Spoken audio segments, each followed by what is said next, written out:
Sometimes in movies or TV shows or books, we run into a concept of living forever, of someone who doesn't die, someone who lives for eternity, you know?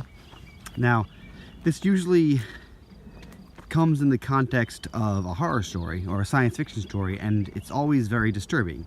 And, there are certain people these days who, dream about living forever.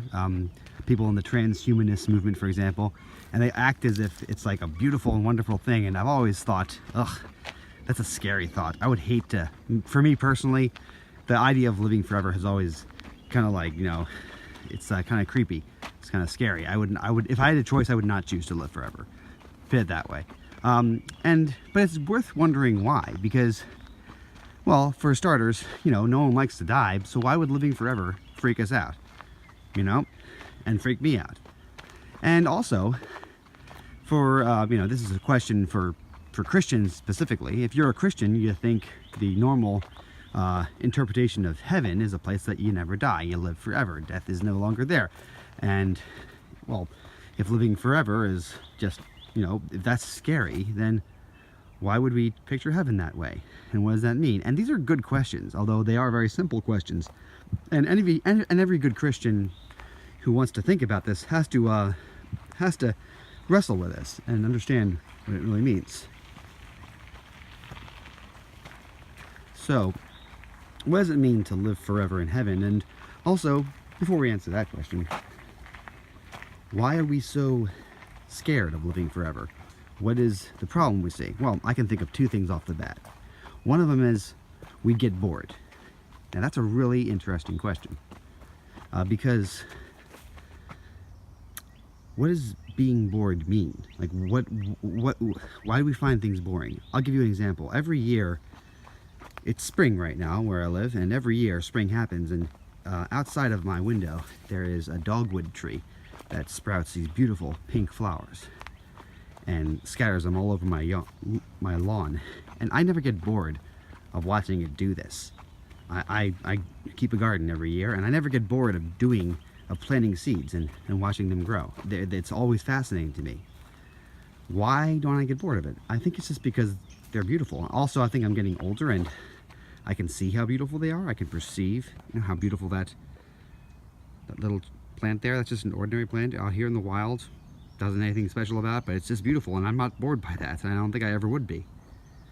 So perhaps it's a result of being bored is a result of something wrong with us, not with the world. And if we could truly perceive the beauty of the world, we wouldn't be bored by it. Maybe being bored is a sort of a result of having a sort of a selfish mindset where you want to be entertained instead of just to appreciate things. Like, look at that. Again, just a random plant in the woods, and it's beautiful. And I can imagine a place where if we could perceive things as they really are, that we would never get bored with them. And being bored with something would, sort of be a foreign idea. Be like, why would you be bored with this? It's beautiful. Why would you be bored with it? Like, it's like saying, listening to something, a beautiful piece of music, and like, why would you not like this?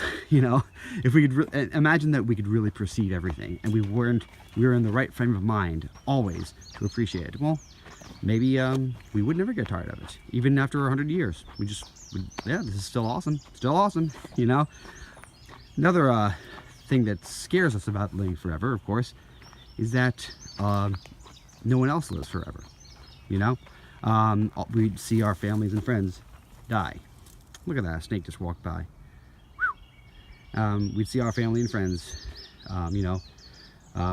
pass on, grow old and die, and we would still remain living forever. Now, obviously, that's going to be remedied, obviously, if we all are living forever, And it's really hard to explain, but if you think of it this way, if we're all living forever, and none of us will die, and we all can see the world as it is, then suddenly the idea of living forever doesn't seem too bad. But in order for any of that to work, we'd have to be all good people. We'd all have to be, not selfish, not just like we don't do anything bad, but also we don't even have the inclination to do anything bad. We don't have the inclination to to focus on ourselves at all. Because the only way you can really appreciate beauty is to be completely unaware of yourself as you're doing it. That's the secret to not being bored. Just don't think about yourself at all. Think about the thing that you see. And just enjoy it. Just take it in. It's not actually that hard once you get used to it. You know? By the way, go out for a walk right now.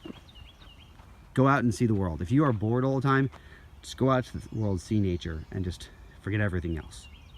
Because it's really worth it. Now, there is one more objection to living forever. And to be honest, I didn't realize the direction this video would take when I first started talking about it. It sounds like I'm in favor of living forever or seeing how it could be done. One objection, though, is that in the world, everything dies. There's like everything dies, and really, time is synonymous with death. Everything in time changes, and that do mean everything. Every physical thing changes. There's nothing that's really solid. To be in time means to be slowly dying. And, you know, I like to use the analogy of a well, like a dry well. Like if you're in time, it means as if you are stuck in this dry well and there's sand falling on you. A little bit of sand every second.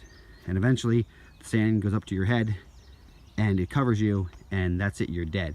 And the people in the past are below you, and the people in the future are above you. And the people in the future don't exist yet. The people in the past are buried beneath you, and you're walking on their dead, buried bodies. That's why you can't really ignore the past. It's literally what's beneath you. In eternity would be outside of that well. Would be totally outside of that whole system of dying, slowly dying. Now, how can we see that in the world today? Because eternity can't be completely foreign to us when we see it. When we see it, we should be like, oh yeah, well, I think we can see a reflection of eternity in the sort of echoes we see through time. My well analogy is not a perfect analogy. No analogy is. One of the things that it misses is that in time we see things repeat over and over again. Like spring, like we're seeing right now. Spring repeats every year, and I never get tired of it. If you get tired of it, then something's wrong with you, not with spring, you know? So I don't know exactly how that's going to work in eternity, but I would think that that sense of ever new, of never boring, of ever renewing itself would be more perfectly articulated in eternity. Now, what if you were in eternity and it wasn't heaven? What if you were in hell? Okay, I think that we can see how we would appreciate that, or how we would experience that, by the way we experience bad behavior here. Okay, the guy that is always focused on himself, he wouldn't appreciate this walk through the forest. If I'm focused on myself, just to be clear, I won't appreciate this. I have to be outside of myself. I have to be thinking about someone or something else in order to appreciate them. If I'm focused just on myself, I won't even care about this walk. You know, it's the same thing if you see, like, you know, take a kid for a walk and they're just sulking about something. They'll, you know, they'll just put their head down, they'll walk trudging with you, and like, I don't care about this beauty and stuff, I just care about me and my own feelings, you know. And you also obviously have to get the kid out of that funk and teach him to appreciate the world and not be focused on them yourself. So suppose you were focused on yourself all the time. Well, then a person could literally be in the same place at the same time, and for one person it would be heaven, and for the other person it would be hell. If you're focused on yourself, then eternity would be just, it's kind of like you're drawing on yourself for sustenance and not for the beauty around you for sustenance. And you're not eternal. You can't give yourself sustenance. You're kind of eating yourself. So hell could almost be like a state of mind where you just refuse to look around you. You get stuck in this refusal to look. You refuse to take your eyes off of yourself. You focus in on yourself. You eat yourself. It's quite terrifying, but the good news is that you can get out of it. The one more thing that always bothered me about the idea of eternity is the idea of the final and irrevocable decision. When I was a kid, this really bothered me. Like the idea that we get to heaven, we die, we come before God, and then we make a decision to either I'm for God or I'm against God. And if you're against God, you go to hell, and if you're for God, you go to heaven, or purgatory, then heaven, however you want to put it. The point is that the choice is made once and done. That always drove me crazy, and I suppose if I never got any education about it, and it really drove me crazy, I might ended up losing my faith, becoming an atheist. But luckily, I had the good sense to research it a little bit, ask questions. That's a good thing that maybe atheists should do before they give up on things. And I found out this. First of all, because like, for example, for hell, like I would think, well, if I chose to be away from God, I would get into hell, I'd get 1 ounce of pain, and all of a sudden I would change my mind right away and say, oh no, I accept you, God, I want the hell. These are metaphors. That's the choice we're making is something that we really can't fully understand right now. If you have perfect clarity, if you know exactly what you're doing, and you're not influenced by whether you're hungry, whether you're, addicted to some stupid sin, whether you're, grumpy, whether your testosterone's low, your estrogen's low, or any of your hormones are low, serotonin's low, and you're actually in full possession of your faculty and thinking crystal clear, and you still reject God, and you still cling to yourself. Well, why would anything else change you? Why would anything else change your mind? And it is possible to make that choice, to see the good, to see the perfect, and hate it, and just hate it. It's called pride. I mean, it's called like, no, I'm not going to say I'm sorry. No, I'm right and you're wrong. I'm never going to admit that. And you see it all the time in the world. You see people do stupid things, senseless things, idiotic things because of pride. And I think in eternity, that decision just becomes final. It's like, okay, fine, And so in the theory, people say, atheists often say, you lose your free will in heaven. You have no choice but to worship God. And, in hell, at least you have your free will. Here's the thing. You're not thinking about it the right way. People make a decision, and in both heaven and hell, there's no reason for them to change that decision anymore. In heaven, you're in a beautiful place, in a place of perfect beauty, and seeing perfect truth. So yeah, you have free will to turn away from that, but you have no reason not to. So no one ever does it. So that's what happens. No one ever does it. So yeah, we say you're in heaven forever. No one ever changes their mind. After they make that decision, and they can see everything perfectly, because everything is going to be perfectly visible to you.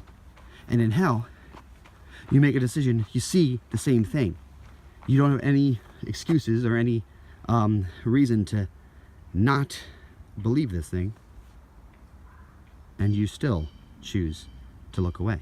You still choose to close your eyes forever, and you don't have any other reason. You've already, like, it's not like you don't know what this is going to cause you, but you still choose it because you're just too damn prideful.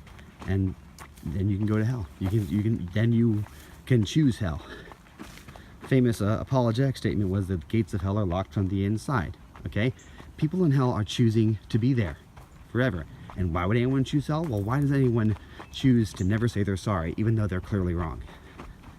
Why do people choose to never come over and shake hands after a game, when they lose? Because of pride. People do this. And it doesn't make sense, but people do it anyway, and we do it too. Every one of us succumbs to pride. This image of ourselves, which is so grand and powerful, and then you run into reality, and you see how others see you, and there's a disconnect. And you can't, you can either choose the truth, or you can choose your own comfortable look at yourself, and you choose the latter.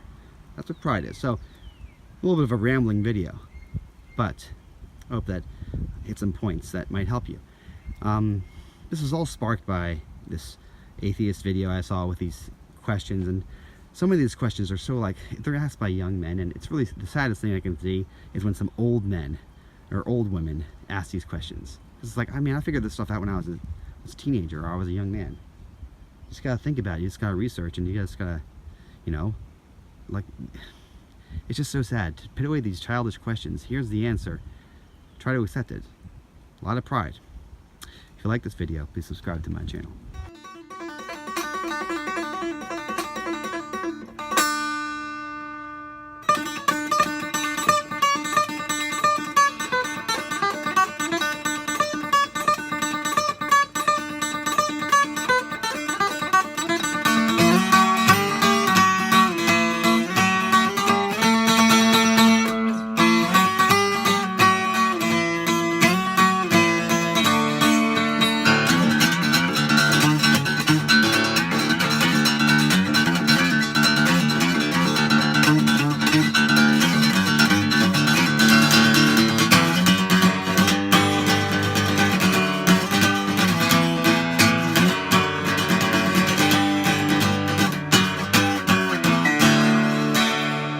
look at me. Do you want a flower shower? Yes.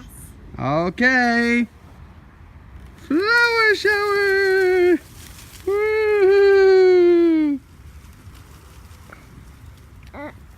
We have this beautiful dogwood tree with the beautiful flowers on it all over. Pull on. And you can give each other flower showers all the time.